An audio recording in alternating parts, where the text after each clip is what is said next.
امریکایی‌ها میگن 3 تا کلمه است که سیستم مغز دختر مختل میکنه. دختر رو یاد بگیرید. دیدی پسر هیچی نداره ولی تو عاشقش شدی، دیوونه شدی، هیچ عین چیتوزه ولی تو دیوونه اونی. حتی که زبون داره.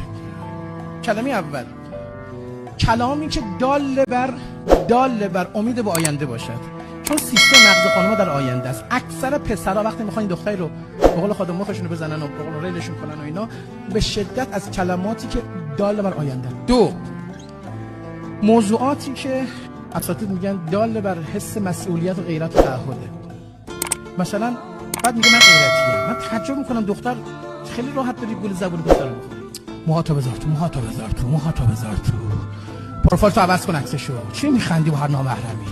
من غیرتیم. داداشمی، شوهرمی، بابامی، چی کاره زندگی می بی غیرت که اومدی به من که ناموس پدرم و داداشم حرف میزنی و دست میزنی؟ غیرتی کسی نیست که تو زندگی تو باشه.